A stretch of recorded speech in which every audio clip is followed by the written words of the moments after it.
Tiles चाहिए हो या फर्नीचर, चले आइए क्लासिक टाइल्स एवं राजस्थान फर्नीचर, इलाहाबाद बैंक जो अब न्यू इंडियन बैंक है, पंधाना रोड पर, दिए गए नंबर पर संपर्क भी कर सकते हैं। अप्रैल 2024 में लोकसभा चुनाव होना शुरू हो जाएंगे। मई में प्रधानमंत्री के तौर पे शपथ ले ली जाएगी। प्रत्येक 5 साल बाद मई महीने में जो भी देश का प्रधानमंत्री होता है वो शपथ ले लेता है। पिछले 2 टर्म की बात करें तो 26 मई को प्रधानमंत्री की शपथ ले ली जाती है। इसका सीधा मतलब यह है कि फरवरी, मार्च, अप्रैल ये 3 महीने हैं जिसको लेकर चुनावी माहौल बनना शुरू हो जाएगा। कांग्रेस हो, बीजेपी हो या कोई भी दल हो, इस समय टिकट को लेकर सभी कार्यकर्ता, नेता एक्टिव हो गए हैं। आपको ये भी बता दें कि इन दिनों खंडवा लोकसभा क्षेत्र की बात करें तो सभी नेता अपनी अपनी दावेदारी ठोक रहे हैं। पूरे लोकसभा क्षेत्र में बीजेपी की बात करें तो क्योंकि सभी को ऐसा लग रहा है कि मोदी ब्रांड की आंधी में सभी का बेड़ा पार हो जाएगा, इसलिए अगर उन्हें टिकट मिल जाए तो उनका जीतना तय है और लोकसभा जाना तय है। ऐसे सपने बहुत से नेता ले रहे हैं, जिसके चलते 50 के आसपास बताया जा रहा है कि दावेदार हैं जो लोकसभा में खंडवा लोकसभा से अपनी दावेदारी ठोक रहे हैं। अब बात करते हैं खंडवा की। खंडवा लोकसभा क्षेत्र की बात की जाए तो इसमें भी लगभग दोनों प्रमुख पार्टी के 2 दर्जन से अधिक नेताओं ने लोकसभा को लेकर अपनी दावेदारी ठोकी है। स्वर्गीय नंद कुमार सिंह चौहान के निधन के पश्चात हुए उपचुनाव में भाजपा के नेता ज्ञानेश्वर पाटिल को टिकट मिलने के पश्चात जनता ने सांसद के तौर पर उन्हें संसद में भेजा। अभी वह वर्तमान सांसद हैं, इसलिए सबसे ज्यादा प्रमुखता से टिकट की बात होगी तो उन्हीं के लिए होगी। लेकिन उनके अलावा भी बहुत से ऐसे नेता हैं जो टिकट की बात कर रहे हैं। सांसद टिकट को लेकर यह स्वाभाविक है कि वर्तमान सांसद ज्ञानेश्वर पाटिल का नाम प्रथम पंक्ति में आएगा। लेकिन राजनीति में कुछ भी संभव है, क्योंकि कोई भी पार्टी किसी को टिकट देने पर विचार करती है तो सबसे ज्यादा उस क्षेत्र में जातिगत समीकरण को आज भी सबसे ज्यादा महत्वपूर्ण विषय माना जाता है। खंडवा लोकसभा में जातिगत समीकरण की बात करें तो ओबीसी और सामान्य वोटर के बीच में बहुत ज्यादा अंतर नहीं है। यही कारण है कि यहाँ पिछले कई दशकों से सामान्य जाति के नेता को ही लोकसभा टिकट मिलता रहा है।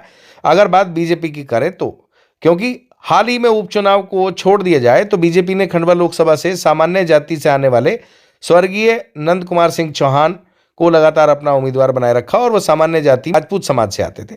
इस समय लोकसभा क्षेत्र के विधायक एवं संगठन के लिहाज से बात करें तो सबसे ज्यादा, चाहे पद की बात करें तो ओबीसी या विधायक की बात करें तो ओबीसी विधायक हैं। इसके अलावा एससी एसटी वर्ग से विधायक हैं और पार्टी के प्रमुख पदों पर भी वही लोग हैं। सामान्य वर्ग के लोगों, खासकर राजपूत समाज के नेताओं को भाजपा में पिछले कुछ समय से स्थान नहीं मिलने से, स्पेशली नंदू भैया के जाने के बाद से भाजपा के कार्यकर्ता और उनके वोटर भी नाराज हैं। ऐसी भीतर खाने में भारी चर्चा है। भीतर खाने की चर्चाओं के आधार पर हम आपसे बात कर रहे हैं। इस विषय को विपक्ष भी बल देकर माहौल को अपने पक्ष में करने का प्रयास भी अंदर खाने कर रहा है। ऐसी भी चर्चाएं हैं। भाजपा पार्टी के सूत्रों की माने तो भाजपा की लीडरशिप भी इस विषय पर गंभीरता से विचार कर रही है, जिसके चलते राजपूत समाज के नेताओं ने अपनी दावेदारी ठोककर इस विषय को बल भी दिया है।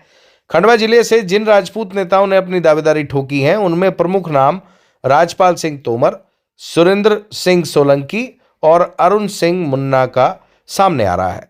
इन सभी नेताओं के अलावा बहुत से नेताओं ने दावेदारी ठोकी है, जो खबर के अंतिम चरण में हम आपको सुनाएंगे। सबसे पहले बात सुरेंद्र सिंह सोलंकी कर ली जाए। सुरेंद्र सिंह सोलंकी बस कंपनी के मालिक हैं, स्कूल के संचालक हैं। उसके अलावा भाजपा के सक्रिय कार्यकर्ता रहे हैं, पंधाना से आते हैं, संघ से उनका काफी गहरा जुड़ाव रहा है। अगर बात राजपूत समाज की करें तो राजपूत समाज में उनका अच्छा वर्चस्व है। मजबूत संपन्न किसान भी हैं। राजपूत समाज के विभिन्न कार्यक्रमों में प्रथम पंक्ति में वह पार्टिसिपेट करते हैं, एक्टिव रहते हैं। जमीनी तौर पर राजपूत समाज सहित पंधाना, खंडवा सहित लोकसभा क्षेत्र में सभी वर्ग में अच्छी पकड़ रखते हैं। इसके बाद अगर बात राजपाल सिंह तोमर के संबंध में की जाए तो वो बहुत ही सरल जमीनी नेता हैं, पार्टी के सच्चे सिपाही हैं। आम जनता, कार्यकर्ता एवं लगभग सभी नेताओं से उनके अच्छे संबंध हैं। इसके अलावा उनका राजपूत समाज में भी अच्छा वर्चस्व है। भाजपा के कई महत्वपूर्ण पदों पर रहने के अलावा जिला पंचायत अध्यक्ष भी वो रहे हैं। चुनाव में कई जगह के प्रभार भी उन्हें मिले हैं और ज्यादातर जगह उनका परफॉर्मेंस भी अच्छा रहा है। पंधाना विधानसभा क्षेत्र से आते हैं और पंधाना विधानसभा क्षेत्र के अच्छे और मजबूत नेता के तौर पर उनकी छवि है और राजपूत समाज में भी उनकी अच्छी पकड़ है। तीसरा प्रमुख नाम अरुण सिंह मुन्ना है। जिन्हें खंडवा लोकसभा क्षेत्र के सभी विधानसभा के कार्यकर्ता सहित आम जनता बेहद अच्छे से जानती पहचानती है।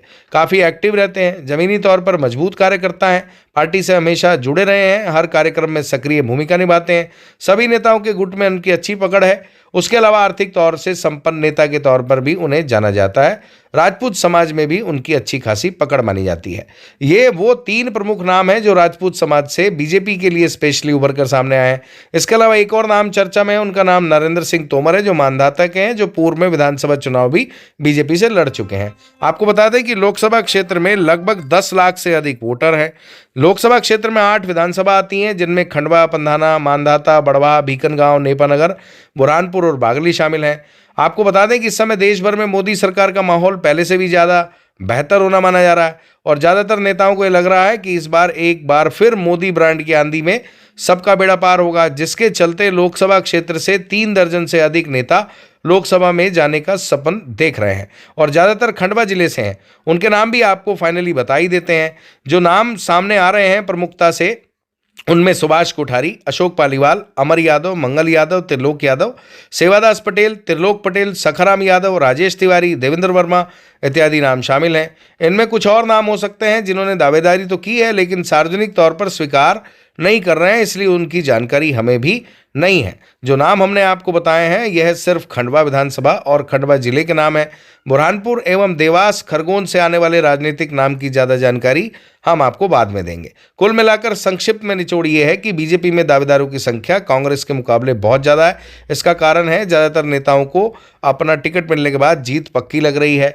देखना ये होगा कि अब पार्टी किसको टिकट देती है, लेकिन पार्टी के जो नेता हैं खंडवा के खासकर, वो बहुत ज़्यादा टिकट को लेकर जोर लगाते हुए नजर आ रहे हैं और इनमें 3 भी। अच्छी लोकेशन पे प्लॉट चाहिए, फाइनेंस कराकर मकान बनाना है, सारी सुविधाएं उपलब्ध हैं। बिल्डिंग हो, ब्रिज हो, रोड हो, डैम हो, गरीब का घर हो, अमीर का आशियाना हो, ये सब बनाते हैं। दिए गए नंबर पर संपर्क करें अथवा बड़ा बम्पर ऑफिस में जाकर विजिट भी कर सकते हैं।